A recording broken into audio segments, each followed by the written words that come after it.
संगवारी हो, राम राम, जय जोहार, जय छत्तीसगढ़। भैया, आज 15 अगस्त है और 15 अगस्त है तो स्वतंत्रता दिवस के आप सब संगवारी मन ला गाड़ा गाड़ा बधाई। आज के क्रम ला शुरू करबो बिना समय ले।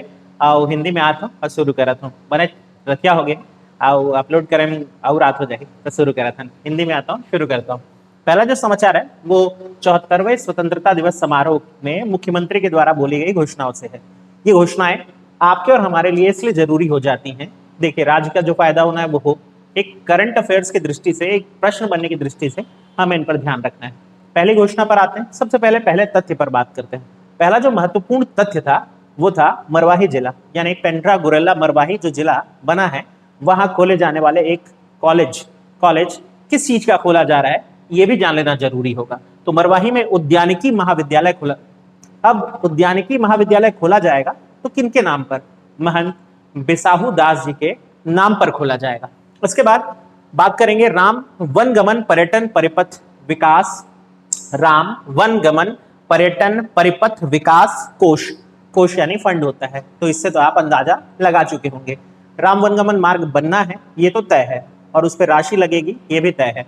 उसकी मॉनिटरिंग हो सके और पारदर्शिता रखी जा सके, इसलिए इस कोष का निर्माण कराया जा रहा है, और आप और हम देख सकेंगे कि कितने काम किस तरह से हो रहे हैं।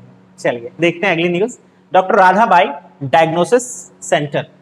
तो भाई इसमें क्या लाभ होने वाला है जनता को ये लाभ होना है कि सस्ते दर पर यानी कम मूल्य पर जो डायग्नोसिस की सुविधा होती है या पैथोलॉजी वाली सुविधा होती है वो आपको मिल सकेगी इस राज्य में।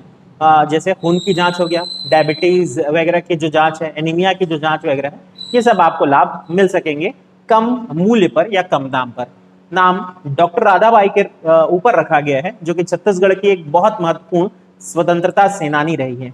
दूसरा सविनय अवज्ञा आंदोलन जिन दिनों चल रहा था, 1931 की बात कर रहा हूं मैं, तब इनका नाम उभर करके सामने आया। महिलाओं का एक समूह बना करके जिसमें केतकी बाई, मंटूरा बाई, फुटेनी बाई जैसी महिलाएं शामिल थी।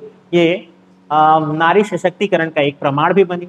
इन्होंने और क्या किया? तो इन्होंने प्रयास किया कि शराबबंदी जो है उसके लिए बहुत सारे आंदोलन किए थे इस दौरान में।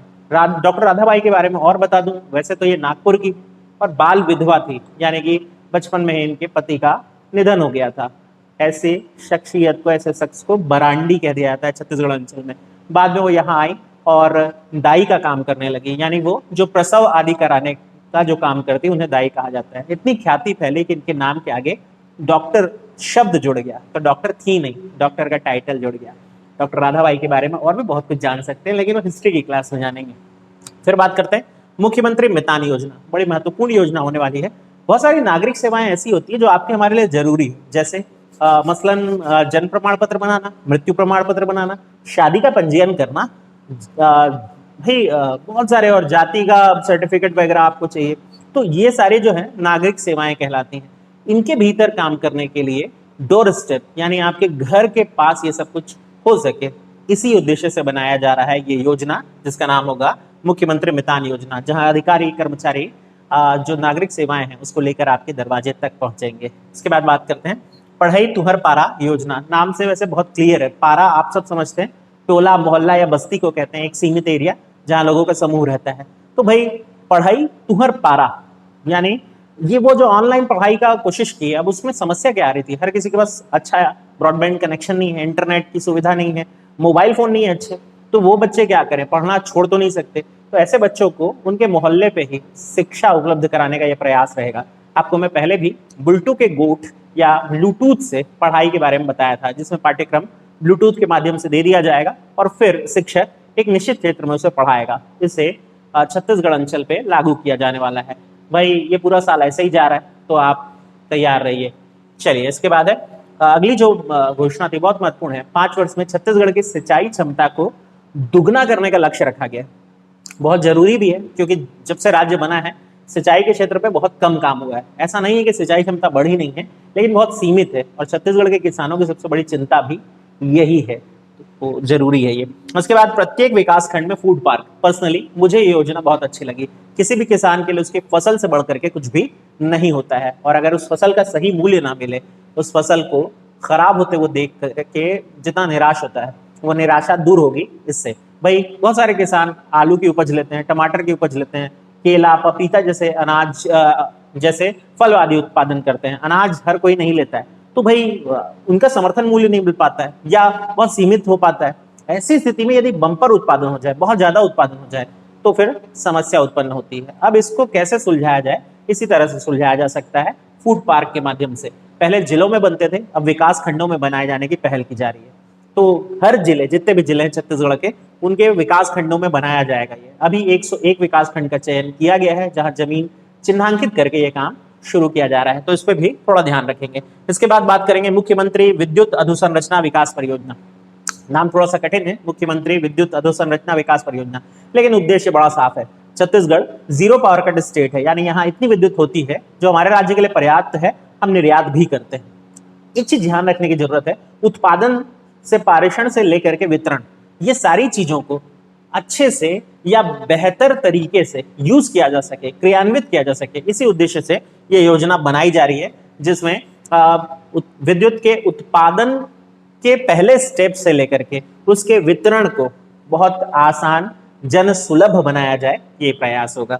उसके बाद बात करेंगे, 4 नए उद्यानिकी कॉलेज बनने वाले हैं, जिसमें से एक तो पहले ही मरवाही वाला मैं आपको बता ही चुका। इसके अलावा 3 और बनेंगे। कहाँ कहाँ बनेंगे ये अभी मुख्यमंत्री के भाषण में तो नहीं था, जैसे ही मिलेगा मैं आपको बता दूंगा। इसके अलावा एक खाद्य तकनीकी प्रसंस्करण कॉलेज बनेगा। खाद्य तकनीकी प्रसंस्करण कॉलेज बहुत जरूरी है। इतने सारे फूड पार्क बनेंगे तो ऐसे ग्रेजुएट भी तो होने चाहिए जो उस विषय के ज्ञाता हों, तो ये ध्यान रखें। इसके अलावा आप बात करेंगे, महात्मा गांधी जी के नाम पर उद्यानिकी और वानिकी विश्वविद्यालय बनेगा। कहाँ बनेगा अभी श्योर नहीं है, नया रायपुर में बनना चाहिए, लेकिन अभी इसे अनुमान लेकर के नहीं चलते। बनेगा ये ध्यान रखते हैं, महात्मा गांधी के नाम पर उद्यानिकी और वानिकी विश्वविद्यालय, ये एक बड़ी घोषणा थी। और एक और बड़ी घोषणा थी, छत्तीसगढ़ के सभी जिलों में गढ़ कलेवा। अब ये गढ़ कलेवा क्या है? गढ़ तो छत्तीसगढ़ का गढ़ है, कलेवा यानी नाश्ता, जलपान को कहते हैं। तो छत्तीसगढ़ के जो परंपरागत जलपान है, जैसे ठेठरी, खुरमी, फरा, चीला, ये सारी चीजें आपको एक छत के नीचे मिल सके, यही प्रयास है। ऐसा नहीं है कि पहले नहीं था, रायपुर में था और भ्रष्टाचार की भेंट भी चढ़ रहा था।